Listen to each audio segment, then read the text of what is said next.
The day Rachel finally surrendered to God, nothing dramatic happened at first. No music swelled, no light broke from the ceiling, no voice thundered from heaven. She simply found herself standing barefoot in the hallway at midnight, holding a broken doorknob in one hand, staring at the locked bedroom door, on the other side of which her teenage son was crying and refusing to speak to her. That was the moment control broke in her hand, literally. The brass knob had come loose after she twisted it too hard. She had not meant to twist it that hard. She had only meant to open the door, to fix the conversation, to stop the silence, to make her son answer, to explain again why she was worried, why his grades mattered, why his new friends scared her, why his distance felt like a cliff she could see him walking toward, while he called it freedom. She had knocked. He had ignored her. She had knocked harder. He had said, "Go away." She had tried the knob. It jammed. She twisted harder. Then it came off in her hand. Now she stood there, breathing too fast with a useless piece of metal against her palm. Behind the door, Lucas said nothing. Downstairs, her husband David had stopped moving. She knew he was listening from the kitchen. He always did that now. Listened. Debated whether stepping in would help or make Rachel feel criticized. Their house had become full of people standing on opposite sides of door. Rachel looked at the broken knob, then whispered, "God, I am trying to save him." The sentence sounded holy for half a second, then false. Not completely false. She loved Lucas. She feared for him. She prayed for him. She wanted him safe, faithful, wise, alive to God, protected from the kind of mistakes that leave scars long after forgiveness arrives. But beneath the love was something harder, something that did not trust God with an unanswered text, a closed door, a bad grade, a wrong friend, a silent son, a future she could not supervise. She was not only trying to save Lucas, she was trying to be God. That was the first lesson of surrender. Control often disguises itself as love until love breaks something in its hand. Rachel had always considered herself responsible, not controlling. Responsible mothers noticed. Responsible mothers asked questions. Responsible mothers checked calendars, school portals, phone locations, social circles, moods, assignments, doctors, applications, church events, screen time, sleep, nutrition, tone of voice, spiritual drift, emotional temperature, and the faint difference between "I'm fine" and "I'm hiding something." She was not careless. She was not passive. She had seen what happened when parents stopped paying attention. She had watched families collapse under things that began as small freedoms. She had buried a cousin who had smiled in family photos while hiding pills in his backpack. So she paid attention. Then she paid attention harder. Then attention became surveillance, and surveillance became fear wearing a mother's face. Lucas used to tell her everything. At least she believed he did. When he was little, he would climb into her bed at sunrise with a stuffed dinosaur and tell her dreams that lasted longer than the dreams themselves. He asked why God made mosquitoes, whether heaven had snacks, why David sometimes looked sad after talking to his brother, and whether bad thoughts counted as sin if they flew into your head without knocking first. There being the person he ran to with questions. Now he locked doors. The broken knob lay heavy in her hand. Behind her, David's footsteps came up the stairs. He did not speak at first. He saw the knob, then the door, then her face. "Rachel," he said softly. The softness annoyed her. She wanted urgency. She wanted someone to agree that this was serious, that Lucas was changing, that something had to be done before they lost him. "He won't talk to me," she said. David looked at the door. "Maybe not tonight. That is not an answer. No, it is a limit." She turned on him. "So we just let him shut us out?" "No." "Then what?" David looked tired in a way that made him seem older than he had that morning. "We stopped trying to force a door open while calling it care." The words entered her like cold water. She hated them immediately because they were true enough to hurt. Behind the door, Lucas made a small sound, not a word, maybe a sob he tried to swallow. Rachel's anger collapsed into fear again. "Lucas," she said, touching the door with her fingers. "I love you." No answer. She waited. Still nothing. David placed a hand lightly on her shoulder. "Let him sleep. I can't." "I know." "No," she said, voice breaking. "I can't. If I stop pushing, what if he thinks I don't care? What if he keeps drifting? What if he makes one decision that changes everything? What if we miss the warning sign? What if I fail him?" David did not answer quickly. Then he said, "What if control is already failing him?" She stepped back, as if he had accused her of something cruel. Maybe he had. Maybe mercy sometimes sounds cruel when it touches the idol. That night, Rachel slept badly. The doorknob sat on her nightstand because David had removed the rest from the door and promised to repair it in the morning. She had placed the knob there without thinking, then found herself staring at it in the dark. A small brass circle, smooth from years of hands, designed to open what was closed, useless when torn from its proper place. That felt too obvious. She turned away from it, then turned back. At 3 in the morning, she got out of bed and went downstairs. The house was quiet. The kitchen clock glowed faintly. A glass sat in the sink. Lucas's backpack was by the door, one strap twisted, a math worksheet half visible in the front pocket. She nearly opened it, nearly. Her fingers reached for the zipper, then stopped. This was the battlefield. Not dramatic, not visible, not the kind of spiritual warfare people make loud speeches about. A mother in a dark kitchen, deciding whether fear had permission to search a backpack. She heard Proverbs chapter 3 in her mind, the verse she had taught Lucas when he was small. "Trust in the Lord with all your heart, and lean not on your own understanding. In all your ways submit to him, and he will make your paths straight." Trust in the Lord, not trust in the backpack, not trust in the school portal, not trust in reading every message before disaster can hide there, not trust in your ability to understand enough to prevent pain. Lean not on your own understanding. Rachel lowered her hand. That was the second lesson. Surrender begins in the exact place where your hand wants to grab the thing God has not given you to hold. She did not feel peaceful. She felt irresponsible. That was how deeply control had disciplined her. Obedience felt like negligence. Trust felt like doing nothing. Surrender felt like abandoning her post.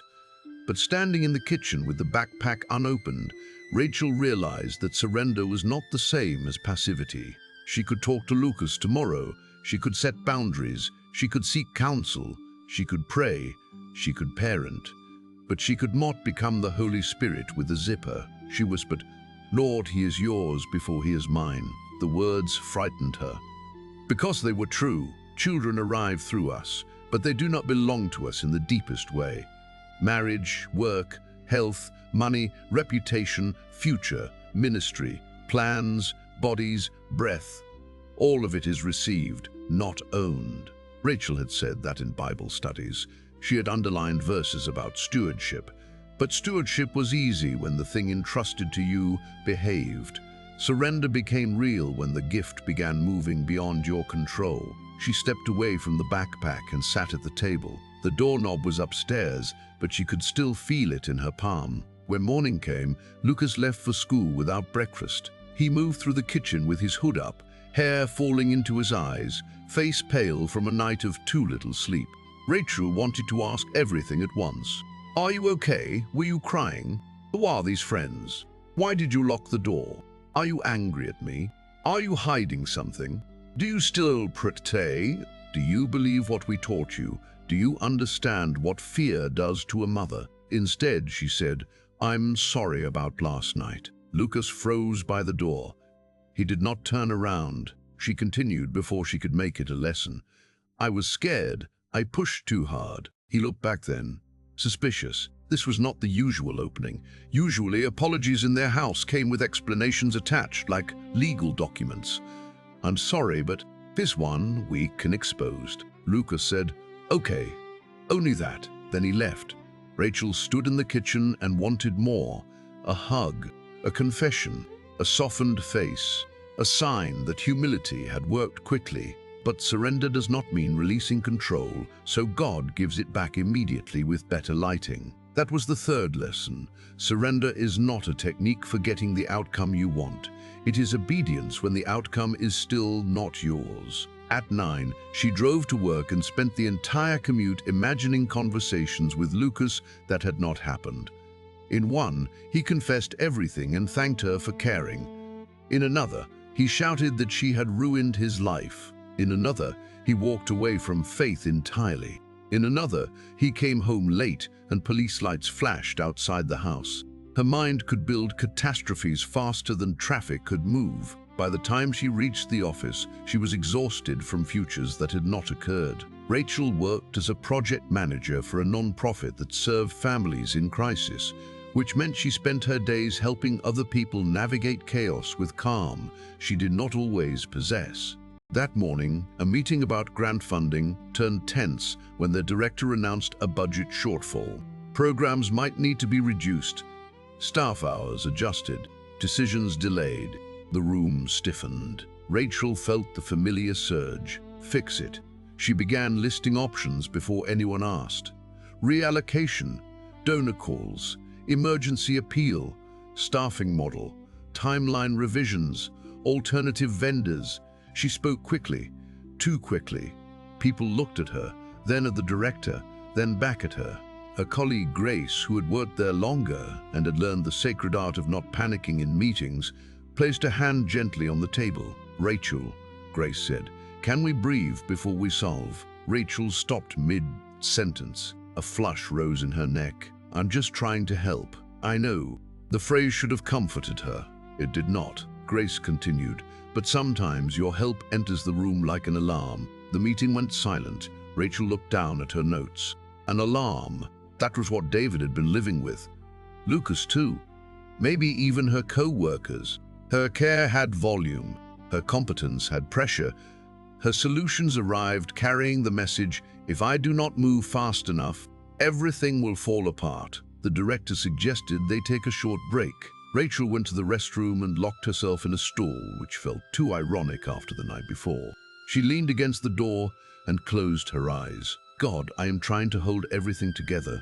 And there, in the fluorescent light, with office voices muffled beyond the door, she sensed the question beneath all the noise. Who asked you to hold everything? Not because she had no responsibilities, not because diligence was wrong, but because somewhere she had crossed from faithful stewardship into functional saviorhood. That was the fourth lesson. Surrender does not mean you stop being responsible. It means you stop believing responsibility makes you sovereign. Joseph managed grain in Egypt. Nehemiah rebuilt walls with strategy and courage. The Proverbs praised diligence. Paul made plans, took journeys, wrote letters, collected offerings, reasoned, worked, endured. The Bible does not call God's people to lazy spirituality, but faithful responsibility remains under God. Control tries to climb above him. Responsibility asks, what has God given me to do? Control asks, how can I make sure nothing happens that I fear? Those are not the same question. Rachel washed her hands and looked at herself in the mirror. She did not look like someone trying to be sovereign. She looked tired. Maybe that was part of the evidence. Back in the meeting, she apologized briefly. No speech, no self-punishment. I came in too fast. I'm sorry. I can listen first. Grace nodded. The meeting resumed. Rachel still contributed. Her skills did not disappear because she surrendered the panic. In fact, she listened better. A quieter idea emerged from someone who had barely spoken before. They made a plan, not a perfect plan. A next plan. A next plan was different from control. That evening, Rachel came home to find David in the garage fixing Lucas's door. The doorknob pieces lay on a towel beside him. Screws, plate, latch, brass knob. He wore old jeans and had a smear of dust across one cheek. How bad is it? She asked. Repairable. The word landed gently. Repairable. Not destroyed, not new. Repairable. She sat on the step into the garage and watched him work. For years, David had been slower than she liked. Slower to decide. Slower to speak. Slower to confront. Slower to worry. She had often interpreted his slowness as weakness. passivity, lack of urgency. Sometimes it was. Sometimes he avoided hard things, but sometimes his slowness was patience and her speed was fear. He tightened a screw. "I'm sorry," she said. He glanced up. "For what?" "For making you feel like if you don't panic with me, you don't care." David's hand stilled. The garage seemed to become quiet around the sentence. He looked back at the door hardware. "Thank you," that was all. But his voice shifted. Rachel continued, "I think I have called your steadiness passivity because my fear wanted company." David sat back on his heels. "I have been passive sometimes," he said. "I know." They both smiled faintly. Two truths could sit in one garage. He said, "But yes, sometimes I stop speaking because I know you have already decided anxiety is the most responsible person in the room." Rachel winced. That was accurate. I did not enjoy saying it. I did not enjoy hearing it. They sat there with the half-repaired knob between them. That was the fifth lesson. Surrender gives other people room to be responsible too. Control isolates because it quietly assumes, if I do not carry it, no one will. No one will notice. No one will act. No one will care correctly. No one will pray enough. No one will protect the child, the marriage, the money, the ministry, the future. Control looks like burden, bearing, but often it steals responsibility from others and then resents them for not carrying what it never allowed them to hold. Rachel had done that with David, with Lucas, with co-workers, with God, especially with God. She had said she trusted him, then lived as if he required constant backup management. David finished repairing the doorknob and turned it slowly. Click. The door opened. Simple. Almost offensive. Rachel stared at it. A door repaired by patience, not force. David handed her the knob for a moment, now properly attached to the latch plate. "Try it," he said. She turned it gently. The door opened again. No pressure, no twisting, no breaking. Just a hand using the knob the way it was designed to be used. That was the sixth lesson. Surrender is not letting go of everything. It is holding things according to their design, not according to your fear. Rachel had thought surrender meant dropping the doorknob entirely. Stop caring, stop planning, stop pairing, stop managing, stop asking. But maybe surrender was more precise than that. A doorknob was meant to be held, turned, released, not torn off the door. A child was meant to be loved, guided, corrected, released increasingly into God's hands. A marriage was meant to be tended, not controlled into emotional safety. Work was meant to be stewarded, not used as proof that she could prevent collapse. Even prayer was meant to be communion, not a lever she pulled until God complied. That night, Lucas came home late, not dangerously late, but later than agreed. Rachel heard the front door and felt her whole body wake. She came into the hallway before she could decide not to. Lucas stood there, backpack over one shoulder, eyes guarded. "You're late," she said.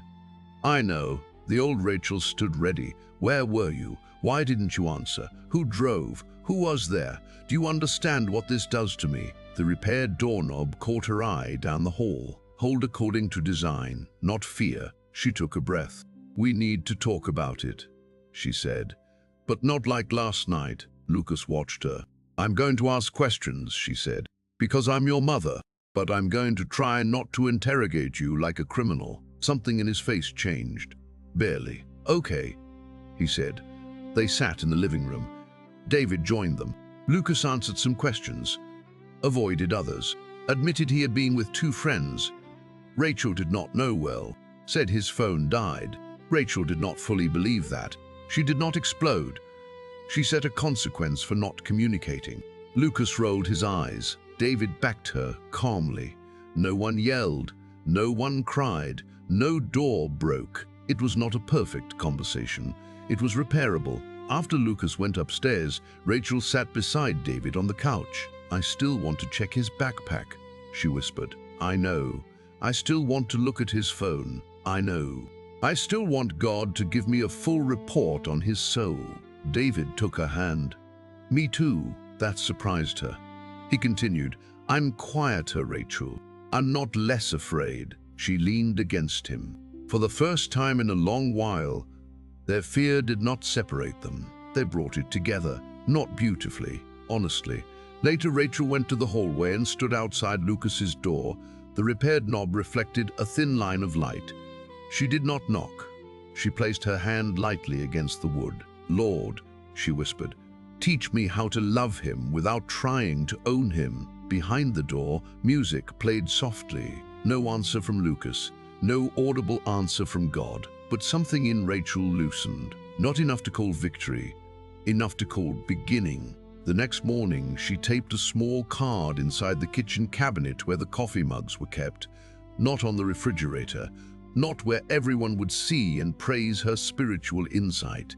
Inside the cabinet, where her hand would reach before the day began. On the card she wrote, "Surrender is not abandoning what I love. Surrender is returning what I love to God," again and again, with open hands. She looked at it for a long time, then opened her hand, palm up, empty, afraid, ready to receive the day without pretending she could rule it. The strange thing about surrender is that it does not stay in the kitchen where you first practiced it. It follows you into the car, into the office, into conversations where someone speaks too slowly, into bills, into children who do not answer texts, into marriages where another person cannot be managed, into becoming your version of safe, into prayer where your hands may be folded but your heart is still grabbing. Rachel learned that the very next afternoon, Lucas's school called at 1:37. The vice principal's voice was polite, which made Rachel's stomach tighten before the explanation arrived. Lucas had skipped his last class, not left school entirely apparently, not missing, not in danger as far as they knew, but he had not gone where he was supposed to go. He had been seen near the athletic field with another boy. The office had spoken to him. There would be a consequence. They wanted to inform her. Rachel thanked the vice principal in a voice that sounded almost normal. Then she hung up and felt the old force rise in her body like a storm. Call Lucas. Call again. Text him. Demand answers. Drive to the school. Email the teacher. Check the parent portal. Ask for the other boy's name. Look up the family. Search the backpack. Build the wall higher. Take the phone. Cancel everything. Fix this before it becomes something worse. Her hand reached for the keys on her desk, then stopped. The card inside the kitchen cabinet was not there, but the words were, "Surrender is returning what I love to God," again and again with open hands. Again and again. She hated that part. She wanted surrender to be a one-time offering with a certificate, a spiritual ceremony that ended with peace and better behavior from everyone involved.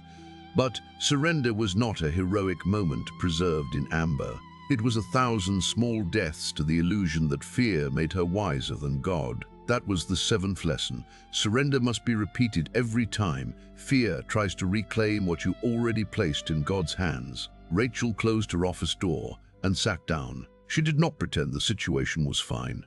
Lucas had skipped class. That mattered. Parenting would require action. Surrender was not calling disobedience harmless because confrontation was uncomfortable. But before she responded to Lucas, she needed to know which spirit was holding the keys, wisdom or panic. She opened both hands on her desk. "Lord," she whispered, "show me what is mine to do and what is only mine to fear." The prayer was simple, dangerous, because God often answers that kind of prayer by removing half the weapons you were calling tools. By the time Lucas came home, Rachel had spoken with David. Not perfectly, she still cried. She still said, "This is how it starts," more than once. David did not dismiss her. He did not surrender into passivity. He said they would address it together after dinner, when everyone had eaten and no one was standing in the doorway like an enemy. Rachel wanted to address it before dinner, before Lucas removed his shoes, before the house had oxygen. David said, "That is not urgency, that is fear trying to get the first word." She nearly argued, then did not. That evening, Lucas sat at the table pushing rice around his plate. He looked younger when guilty. That hurt Rachel more than his defiance. Under the hood, under the distance, under the sarcasm, there was still the little boy who asked whether heaven had snacks. David began, "We got the call. Lucas stared at his plate. Rachel expected denial. Instead, he said, "I know. Why did you skip?" A shrug. The shrug almost broke her restraint. She could handle rebellion better than indifference. Rebellion at least admitted there was a war. Shrugging made truth look boring. Rachel breathed. "Lucas," she said, "shrugging is not an answer." He looked up, annoyed. "Because I didn't want to go." "Why?" "Because it's stupid." "What is stupid?" "Everything." There it was, a door, not wide open, cracked. Old Rachel would have pushed. "What do you mean, everything? School? Church? Us? God? Your future?" She would have crowded the opening until Lucas slammed it shut from the inside. Rachel held the repaired doorknob in her mind. "Turn gently. Release. Everything has a lot of rooms," she said. "Which room are we in right now?" Lucas looked at her, confused despite himself. David glanced at her, almost smiling. Lucas sighed. "School, church, people acting like all this stuff matters when nobody actually knows what they're doing." Rachel felt the word church like a small blade. There it was, the thing beneath the grades, beneath the friends, beneath the silence. "Do you feel like we are pretending?" she asked. Lucas looked down again. Sometimes. The room became very still. That was the 8th lesson. Surrender means listening wrong enough to hear the real fear beneath the behavior you wanted to control. Lucas had skipped class. That needed correction. But skipping class was not the whole wound. Something in him had been naming the world false. Something had been looking at adults, faith, school, future, church, and seeing performance. Rachel had been trying to control the branch while missing the root. "What feels pretend?" David asked. Lucas's eyes flicked toward him, maybe surprised that his father had entered softly instead of with punishment. "I don't know," Lucas said. "People at church say God is enough, then freak out about money and politics and everything. Teachers say grades define your future, then half of them look miserable. You say, 'Trust God, Mom,' but you track my location like I'm one bad turn away from ruining your life." Rachel took the hit. It was not fully fair. It was not fully wrong. The temptation to defend herself rushed in like a lawyer. "I track you because I love you. I worry because the world is dangerous. You do not understand what parents carry. You are too young to judge adults. You skipped class, so do not turn this around." All of that had some truth in it. None of it needed to be first. "I have done that," she said. Lucas looked up.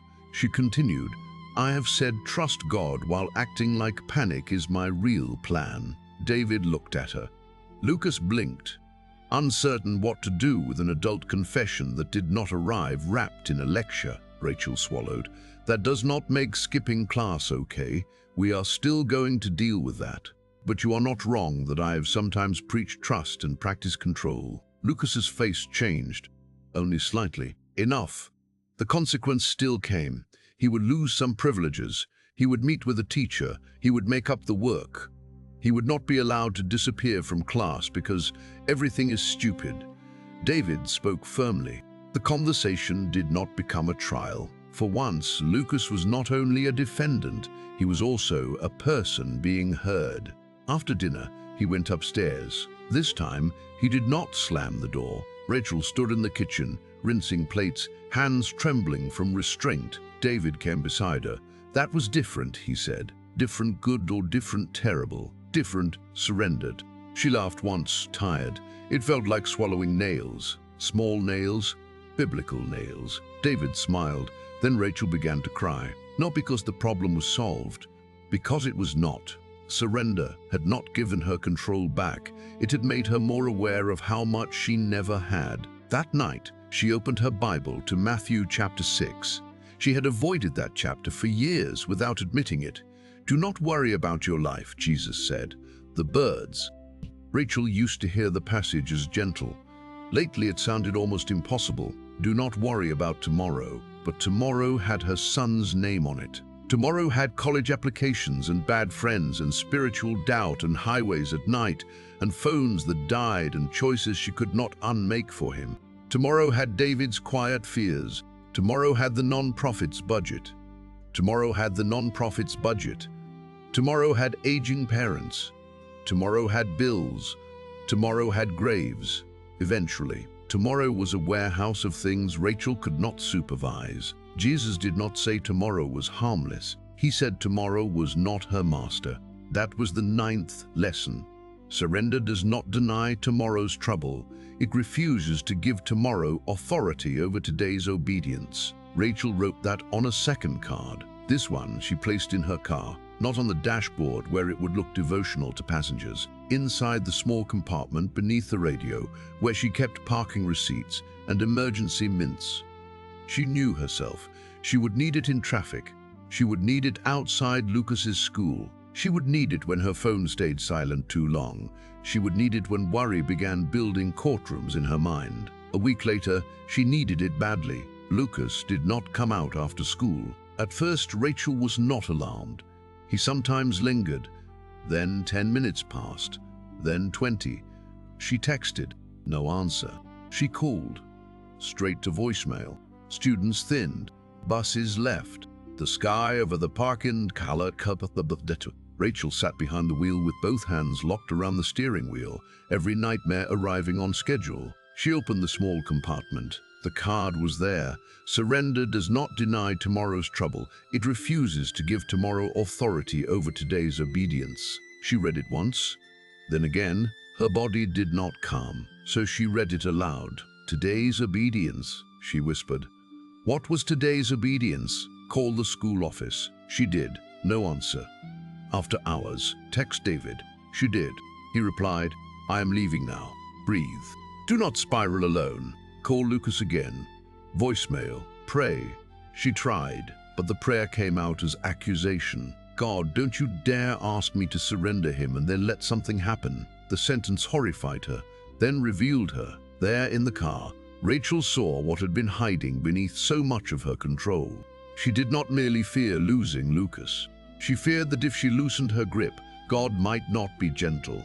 She feared that surrender meant handing her son to a God who might prove severe, distant, mysterious, willing to allow wounds Rachel would spend her life trying to prevent. She had trusted God's commands more than his heart. Maybe that was why surrender felt like danger. That was the 10th lesson. You cannot surrender deeply to God while secretly believing his heart is less loving than yours.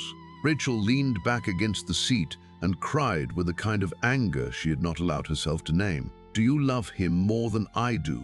She whispered. No thunder answered. No immediate peace fell. Only the old truth, spoken again beneath the noise of fear. For God so loved the world that he gave his only son, not watched from a distance. Gave, entered, bled, wept, carried, died, rose.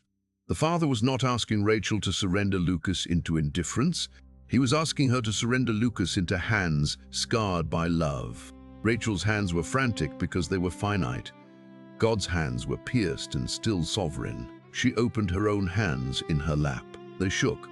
Into your hands, she said. Not beautifully, not calmly, but truly. 5 minutes later, Lucas appeared from the side of the building with the school counselor. Rachel nearly broke the car door opening it. He looked pale, not rebellious, ashamed.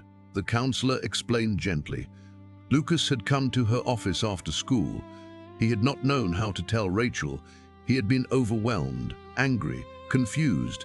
He had said some things about not knowing whether he believed in God anymore. He had cried. He had asked that his parents be told, but he was afraid to come out. Rachel looked at Lucas. There it was, the fear she had been trying to control her way around. Not drugs, not police, not the catastrophic scene her mind had staged. Quieter devastation. Her son was not sure he believed. Old Rachel would have rushed to rescue the faith before it drowned. She would have argued apologetics in the parking lot, quoted verses, warned him about drifting, called the youth pastor immediately, built a plan by sunset. Instead, she stepped toward Lucas. He flinched slightly, expecting the flood. She opened her arms. He stood still for a second, then stepped into them.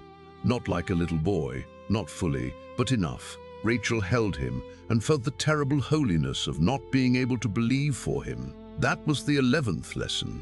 Surrender means accepting that you can witness, love, teach, pray, and guide, but you cannot obey God on behalf of another soul, even your child. especially your child. God has no grandchildren. Every person must stand before him. Every son, every daughter, every spouse, every friend. Rachel could plant. David could water. The church could plant. David could water. The church could teach. Scripture could speak. But God alone gives growth. Control tries to manufacture fruit by squeezing the branch. Surrender tends the soil and trust the Lord of the harvest. In the car, Lucas sat in the passenger seat instead of the back. That alone felt like mercy. For a long time, neither of them spoke. Finally, he said, "Are you mad?" "Yes," Rachel said. He looked down. "And scared," she added. "And sad, and grateful you told someone instead of carrying it alone." He looked at her. "I don't know what I believe," he said. Rachel nodded, though everything in her wanted to shake certainty into him. "I know." "What are you going to do?" The question almost made her laugh. Not because it was funny, because it was the same question she had been asking herself since the doorknob broke. "What are you going to do?" "I am going to love you," she said. "I am going to pray. I am going to answer questions when you want to ask them. I am going to set boundaries, because I am still your mother. I am probably going to mess up and apologize. And I am going to try very hard not to treat your doubt like a door I can kick open." Lucas turned toward the window. His shoulders moved once. Maybe a silent laugh, maybe a sob. She could not tell. When they got home, David was waiting on the porch. Lucas went to him, and David hugged him without asking questions first. Rachel stood near the car, watching them, feeling emptied and strangely steady. Not because the future was safe, because the future had finally been admitted as not hers. That night, after Lucas went to his room, the door stayed slightly open. Rachel noticed, did not comment. David noticed too, did not comment either. They sat together at the kitchen table. The repaired doorknob gleamed faintly down the hallway. Rachel took the old broken piece David had saved in a drawer, the loose knob, scratched from the night she had torn it free, and placed it on the table. "I want to keep it," she said. David looked at it. As a warning, as a witness. To what? She turned it in her hands. "To the night I learned love can break what it tries to force open." David reached across the table and opened his palm. She placed the knob there. He held it gently, then gave it back. That small exchange felt like marriage returning to its design. The next Sunday, Lucas did not want to go to church. Rachel had known this might happen. Knowing did not make it easier. He came downstairs in sweatpants and said, "I'm not going." Old Rachel stood up instantly inside her. "Oh yes, you are, as long as you live under this roof. This family goes together. You need church most when you want it least." All sentences with possible truth. All sentences ready to be used as weapons. David looked at her. They had spoken about this. Not enough. Never enough. Parenting a soul in crisis did not come with clean instructions. They had agreed that church would remain part of their family rhythm. But they would also begin a conversation with Lucas rather than drag his body into a pew while his heart built a wall. Rachel took a breath. "Today," she said, "we are asking you to come, not because pretending helps, because staying near truth matters when you are confused." Lucas's jaw tightened. She continued, "But I want you to know something. I cannot force you to love God. I cannot force you to hear him. I cannot force you to believe. I can only keep pointing you toward the one who loves you more than I do." Lucas looked at her for a long moment, then said, "Fine." It was not revival. It was a hoodie and resentment walking to the car. Rachel accepted it as the peace they had. In worship, Lucas did not sing. He stood with his hands in his pockets, eyes on the floor. Rachel wanted to watch him the entire time, to measure softness, to detect conviction, to monitor whether the sermon reached him. Instead, she faced forward. This was surrender too, letting the word work without her supervision. The sermon was from Luke chapter 22, Jesus in Gethsemane. "Father, if you are willing, take this cup from me, yet not my will but yours be done." Rachel had heard that prayer all her life. That morning, it sounded different. Jesus did not surrender because the cup was painless. He surrendered while sweating agony. He did not pretend his human will did not recoil.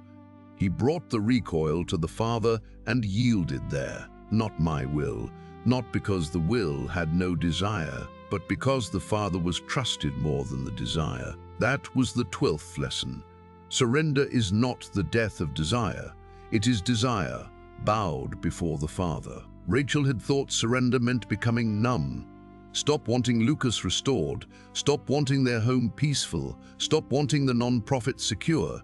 Stop wanting the non-profit secure. Stop wanting David and Lucas to be safe. Stop wanting clarity. Stop wanting good outcomes.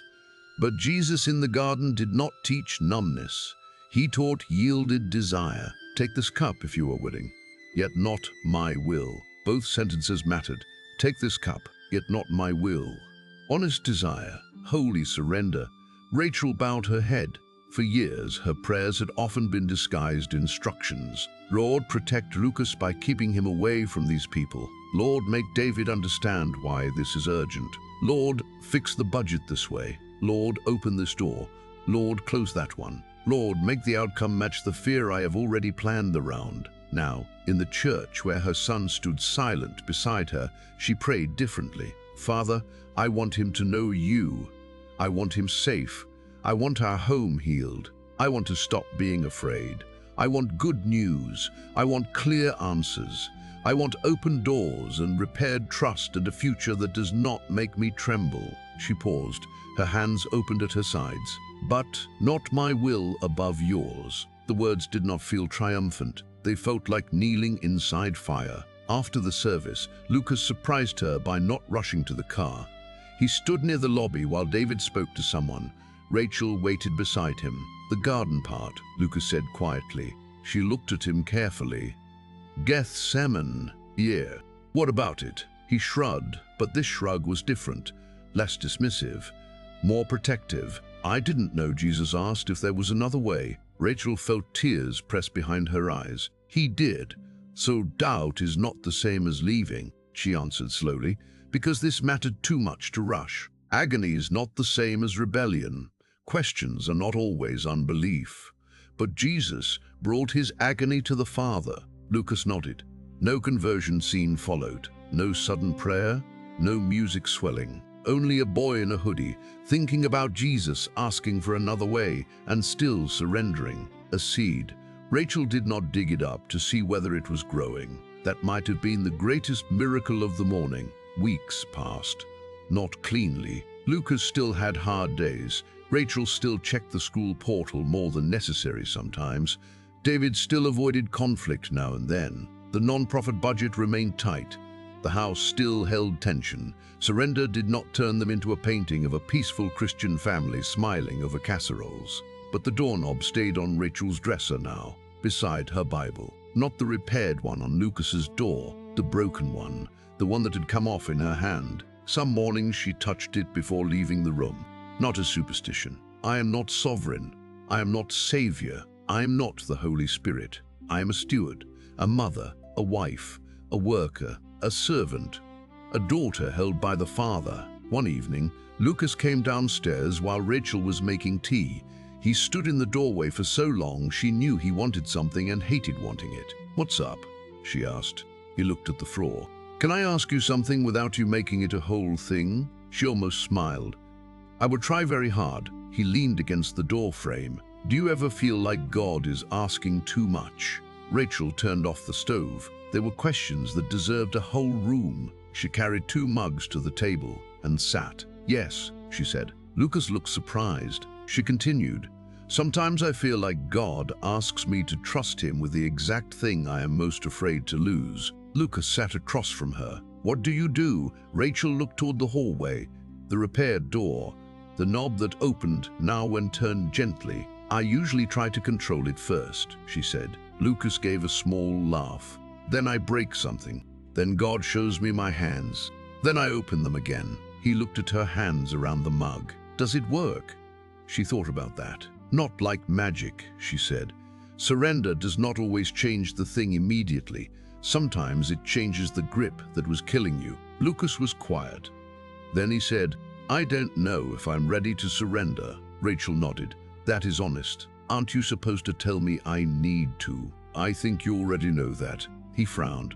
That's annoying. Yes, she smiled. Then she did something she would not have done months earlier. She did not push. They drank tea, talked about nothing for a while. School, a teacher with strange shoes, a friend who laughed too loudly, the church lobby coffee that Lucas said tasted like hot regret. Rachel laughed harder than the joke deserved because her son was talking at the table and she was not trying to own the moment. Before he went upstairs, Lucas paused. Mum? Yeah. I'm sorry I said you act like panic is your real plan. Rachel looked at him. Were you wrong? He winced. Not completely. She nodded. Then thank you for telling me. He shifted. You're less intense lately. I'm still intense internally. I know. They both laughed. Then he said, quieter, it helps. After he went upstairs, Rachel stood alone in the kitchen and cried into a dish towel because some mercies are too small for other people to notice and too large for a mother to hold upright. Later, she took the broken doorknob from her dresser and placed it on the kitchen table beside her open Bible. She turned to Romans chapter 12. Offer your bodies as a living sacrifice, holy and pleasing to God. Living sacrifice. She had always heard that as grand and total. It was. But now she understood the daily inconvenience of it. A living sacrifice keeps trying to crawl off the altar again and again. That was surrender, not one dramatic flame. A daily returning. She opened her hands on the table. Lord, she prayed, I give you Lucas. Pause. I give you David. Pause. I give you my work. Pause. I give you the outcomes I keep rehearsing. Pause. I give you the version of me that needs to be needed too much. That one hurt. She stayed there. I give you my fear of being blamed if something goes wrong. Another pause. I give you my anger that I cannot protect everyone from pain. Her voice broke. And I give you the pride that calls itself responsibility. The house was quiet. No thunder, no instant answer. But the quiet no longer felt empty. It felt like God was receiving what she had finally stopped defending. Months later, the family did not look perfect from the outside. Or maybe it looks normal, which is another kind of disguise. Lucas still wrestled with faith, but he talked more. Some nights he came to church willingly. Some nights he came because he had to, and made sure everyone knew his spirit was suffering under parental oppression. David grew braver in hard conversations. Rachel grew slower, not naturally, by grace and repetition. The nonprofit survived the budget crisis, but not without cuts. Rachel had to release a program she loved. She cried in her car afterward, not because she had failed, but because surrender still hurts, even when it is right. Grace found her and sat in the passenger seat without speaking for a while. Finally, Grace said, "You did not destroy everything by being unable to save everything." Rachel wiped her face. "That needs to be on a mug, a very uncomfortable mug." Rachel laughed. That was another lesson beneath all the others. Surrender makes room for grief. Control has no time to grieve because it is too busy preventing the next loss. But surrendered people can mourn what they cannot keep because they are no longer pretending. Loss is always proof of failure. Near the end of summer, Lucas asked to go on a weekend retreat with the youth group. Rachel tried not to react too much. Failed. Her face did something. Lucas pointed at her. "Don't make the face." "What face?" "The face like a worship song just exploded inside you." David laughed from the sink. Rachel covered her mouth. "I am being normal." "You are not. I am being a normal amount of encouraged." "That is not a phrase normal people use." She nodded. "Fair." The night before the retreat, Rachel checked Lucas's packing list once. Only once. This was progress worthy of a plaque. She wanted to check again after he went to bed. She wanted to add sunscreen, extra socks, a handwritten note, 3 emergency speeches, and perhaps a tracking device blessed by elders. Instead, she stood in the hallway, looking at his door. The repaired knob gleamed. She knocked gently. "Yeah?" She opened the door halfway. Lucas was stuffing clothes into a bag with no system that could be recognized by civilization. "I'm not going to repack that," she said. He looked up. "Good. It is causing me pain. I know. She leaned against the doorframe. Can I pray for you before tomorrow? He hesitated, then nodded. She came in but did not sit on his bed until he moved a pile of clothes and made space. That small act touched her more than it should have. She sat. He stood awkwardly. She prayed simply, not a controlling prayer, not a disguised lecture. Not, Lord, make him have the exact spiritual experience I want, with the exact friends I approve, leading to the exact testimony that reassures me by Sunday evening. She prayed, Father, thank you for Lucas. Thank you that you love him, before we do and more than we can. Be near to him this weekend. Speak truth in the way you know he needs. Protect him. Give him courage to be honest. And help me trust you while he is away. Lucas opened one eye. You prayed for you at the end. I needed it. He smiled slightly. Thanks, he said. After he left the next morning, Rachel returned to the kitchen. The house felt too quiet. David made coffee. She opened the cabinet for a mug and saw the old card inside. Surrender is not abandoning what I love. Surrender is returning what I love to God, again and again, with open hands. The ink had faded slightly from steam and time. She touched the card, then opened both hands. Again, always again. On Sunday evening, Lucas came home tired, smelling like campfire and teenage socks.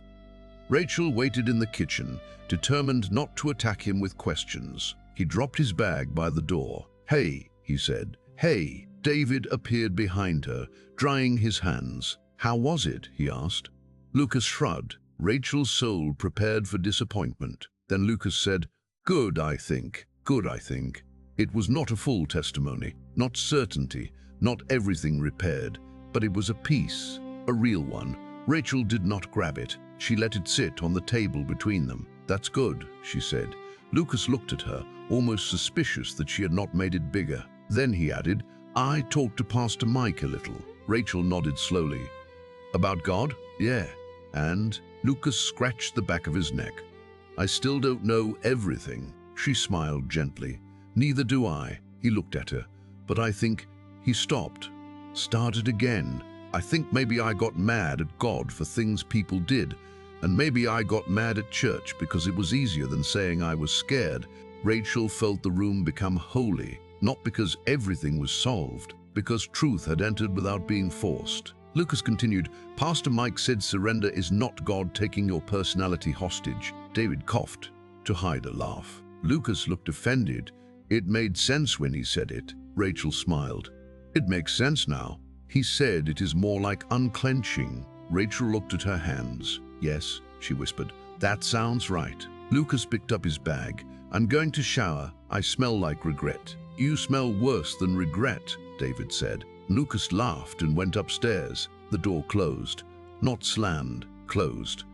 Rachel stood still in the kitchen. David put an arm around her. She whispered, I want to follow him upstairs and ask 12 questions. I know.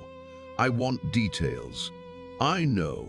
I want to make sure the seed is real. David kissed the side of her head. Do not dig it up. She closed her eyes. Do not dig it up. That became the final lesson living under all 12 surrendered love plants, waters, watches, and waits. But it does not dig up the seed to prove God is working. Rachel never became a woman without fear. That would have been a false ending. Fear still came. It came when Lucas drove alone for the first time. It came when David had chest pain that turned out to be stress. It came when the non-profit faced another hard season. It came when prayers were not answered quickly. It came when life reminded her that she could not keep every door open, every child safe, every heart soft, every future predictable. But fear was no longer allowed to hold the doorknob alone. When it came, Rachel tried to pause, open her hands, ask what was hers to do, ask what was hers only to release. Sometimes she did this well. Sometimes she twisted too hard and had to apologize again. Grace does not despise repeated surrender. God knows we are dust. He knows hands learn slowly. He knows love becomes controlling when fear is unhealed. He knows responsibility can become pride when it forgets dependence. He knows the human heart wants guarantees more than guidance. And still he says, trust me, not because what you love is small, because he is greater. Not because the outcome does not matter, because he is Lord of outcomes you cannot command. Not because surrender will never hurt, because the cross proves yielded love can pass through agony and still end in resurrection. Rachel learned that surrender is not standing before God with empty feelings and perfect calm. It is standing before him with trembling hands full of names, worries, plans, people, dreams, and fears, then opening those hands because closed fists cannot receive grace. It is Abraham walking up the mountain with the promise he cannot bear to release. It is Mary saying, "Let it be to me according to your word," before she can explain herself to anyone. It is Peter leaving nets that once defined his whole life. It is Paul losing the future he planned and calling Christ his gain. It is Jesus in the garden saying, "Not my will, but yours," while the cup remains in view. And it is a mother in a quiet kitchen touching an old broken doorknob, learning again that love is not weaker when it stops pretending to be sovereign. One night, long after the retreat, Rachel found Lucas sitting at the kitchen table with the broken doorknob in front of him. She stopped in the doorway. "What are you doing?" she asked. He looked up, embarrassed. "Nothing. That looks like my sacred object of emotional damage," he snorted. "That is a weird sentence." "It is an accurate sentence." He turned the knob slowly on the table. "Why do you keep it?" Rachel came closer. "To remember." "Remember what?" She sat across from him. "That I can break doors when I am trying to force them open." Lucas looked down. After a moment he said, "I think I do that too." "With what?" He shrugged. "God, people, myself. I want answers fast, or I decide everything is fake." Rachel nodded. "That sounds human." He looked at her. "How do you stop?" She opened her hand on the table. Again and again. He stared at her palm. Then, slowly, almost awkwardly, he placed the broken doorknob in it. Rachel closed her fingers around it for a moment, then opened her hand again. The knob rested there, no longer a weapon, no longer a failure, no longer only a memory of the night control broke. A witness. Lucas looked at her open hand, then he opened his own. Not dramatically, not with words, just a small, uncertain movement on the kitchen table. Rachel saw it and did not praise it too loudly. Some holy things must not be grabbed, even with gratitude. So she only whispered, "That is a good place to start." And it was. Because surrender rarely begins with a life fully laid down. It begins with one finger uncurling, one secret released, one door not forced, one apology without defense, one prayer that stops giving God instructions, one child returned to the Father, one future removed from the altar of fear, one old doorknob placed in an open palm. And when the hand opens, the heart learns what control never could teach it. God was never asking you to care less. He was asking you to trust him more. He was never asking you to abandon the people you love. He was asking you to stop worshiping your ability to protect them. He was never asking you to become passive. He was asking you to become obedient. He was never asking you to pretend the outcome does not matter. He was asking you to believe that he remains good, even when the outcome is not yours to rule. So surrender, not because you are tired of loving, because you are tired of trying to be God. Surrender the son behind the door. Surrender the marriage you cannot manage into perfection. Surrender the work you cannot save by panic. Surrender the future that keeps demanding sacrifices of your peace. Surrender the version of yourself that needs control in order to feel safe. Open your hands. Again, again, again, until the thing you feared releasing becomes the place where you finally meet the Father's faithfulness. Rachel looked at Lucas across the kitchen table. The house was quiet. The repaired door stood down the hallway. The broken knob rested between two open hands. No one had forced anything open. And yet, something had opened. Not the door. The grip